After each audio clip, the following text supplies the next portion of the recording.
स्वागत है आप सभी का आपका अपना YouTube चैनल ड्रीम रैंकर्स पर। डियर, मैं अजय कुमार आपको लेकर आया हूं आज डिटेल एसएससी सीएचएसएल के नोटिफिकेशन के बारे में। एसएससी सीएचएसएल क्या होता है, क्या इसकी जॉब प्रोफाइल होती है बेसिक, और आपको कितने घंटे वर्क करना होता है, कितनी सैलरी होती है, इन सभी के बारे में हम जानने वाले हैं। इससे पहले कि हम वीडियो की करें शुरुआत, तो आपसे एक अनुरोध है कि वीडियो को कर दें लाइक और चैनल पर यदि आप नए हैं तो चैनल को कर दें सब्सक्राइब। तो आइए हम जानें कि एसएससी के बारे में, और एसएससी की कौन सी पोस्ट है, सीएचएसएल की पोस्ट है यानी कि 10+2।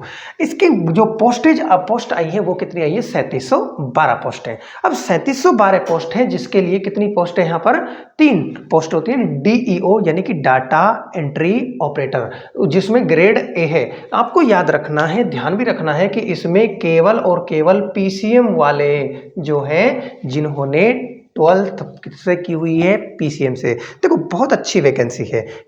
मैं क्यों कह रहा हूं इसको बहुत अच्छी वैकेंसी, क्योंकि सबसे पहली बात यह है कि आपको होम स्टेट ही मिल जाता है, दूसरा मंत्रालय मिलता है। अब मंत्रालय में तो आपको पता है ना कि मंत्रालय की तो शानदार ही पोस्ट रहती है। उसके बाद आपको यहाँ पर वर्कलोड भी कम है, क्योंकि इसमें जो हफ्ते में आपको मात्र 5 दिन ही काम करना होता है। सैटरडे और संडे क्या है, एकदम आप फ्री हो, यानी कि आपकी छुट्टी रहेगी। तो कहीं ना कहीं आपके जो प्रोफाइल के हिसाब से बहुत ही बेहतरीन और शानदार जो पोस्ट है, आपको इसकी तैयारी करनी चाहिए। बताऊं मैं आपको, देखो यहाँ पर कि इसकी क्वालिफिकेशन क्या है। तो क्वालिफिकेशन में आप देखोगे कि आप किसी भी स्ट्रीम में 12th पास होने चाहिए।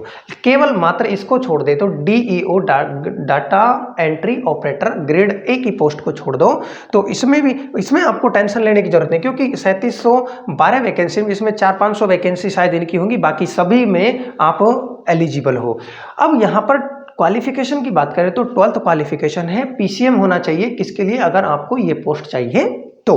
बाकी इन सभी के लिए, और इसमें से आपको 100-200-500 ज़्यादा से ज़्यादा इतनी होंगी, सबसे ज़्यादा इनकी ही पोस्ट रहने वाली है।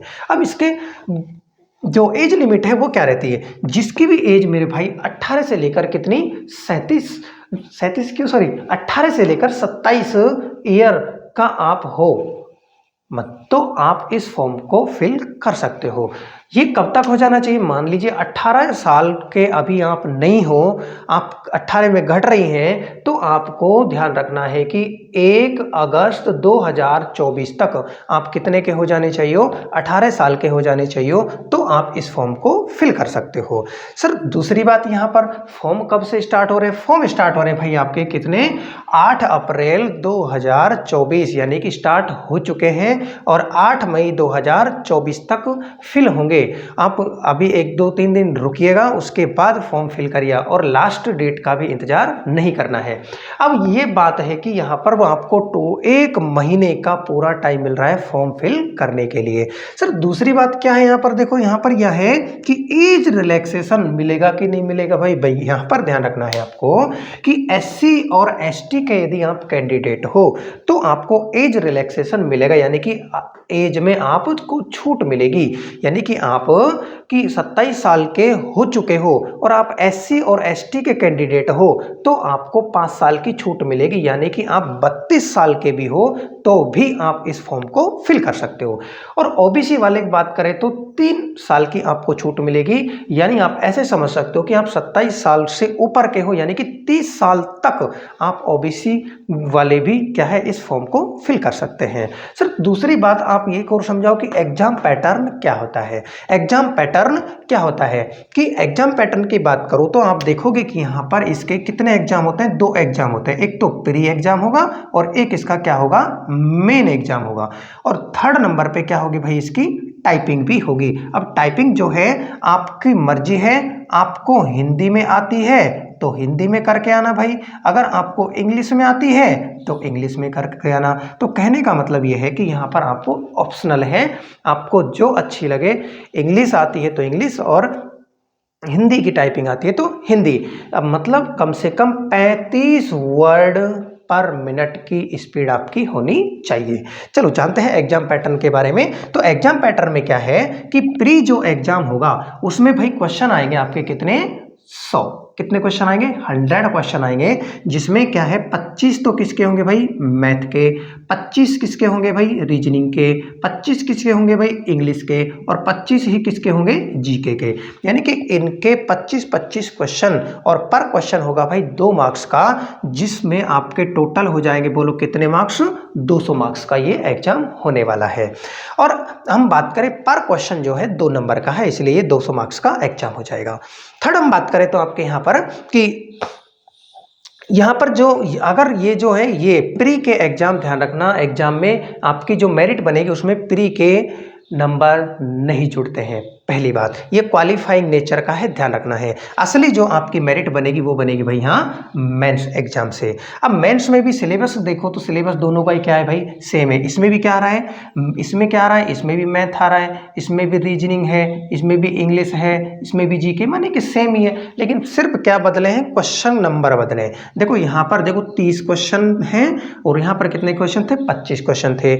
मेंस एग्जाम में 30 क्वेश्चन किसके? रीजनिंग के, 30 क्वेश्चन किसके? मैथ के आने वाले। इंग्लिश के कितने आने वाले हैं? 40, और जीके के कितने आने वाले हैं? 20 क्वेश्चन। सर सिलेबस दोनों का सेम है, ध्यान रखना है। टोटल मिला के कितने? 120 क्वेश्चन हो जाएंगे आपके, और 120 क्वेश्चन में पर क्वेश्चन मिलता है आपको 3 नंबर का, तो टोटल मिला के 360 मार्क्स में से आपकी क्या बनने वाली है? मेरिट। आपको बता दूं कि यहाँ पर 120 मिनट मिलेंगे, लेकिन आपको थोड़ा सा ध्यान ये रखना है कि अलग से आपको 15 मिनट एक कंप्यूटर के और आता है ना, 15 क्वेश्चन आते हैं कंप्यूटर के, इसी में, ऐसा नहीं कि अलग से एग्जाम होगा, इसी में आते हैं। 120 क्वेश्चन में ही ऐड कर देंगे इनको, है ना, 120 प्लस में कितने? ये 15 क्वेश्चन और ऐड हो जाएंगे इसमें कंप्यूटर के, जिसके लिए आपको कितने मिनट मिलेगी? 15 मिनट मिलेगी। ठीक है। अब ये फॉर्म स्टार्ट हो चुके हैं भाई, कितने? 8 अप्रैल 2024 से, और 8 मई 2024 तक ये भरे जाएंगे।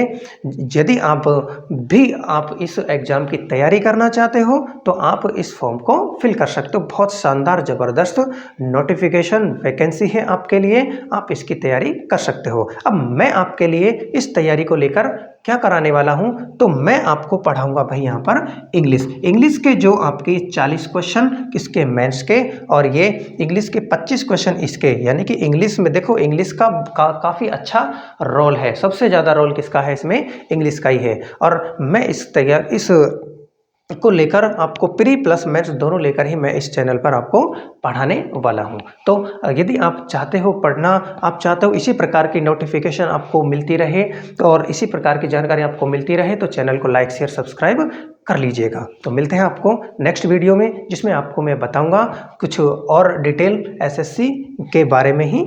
ठीक है, तो मिलते हैं नेक्स्ट वीडियो में।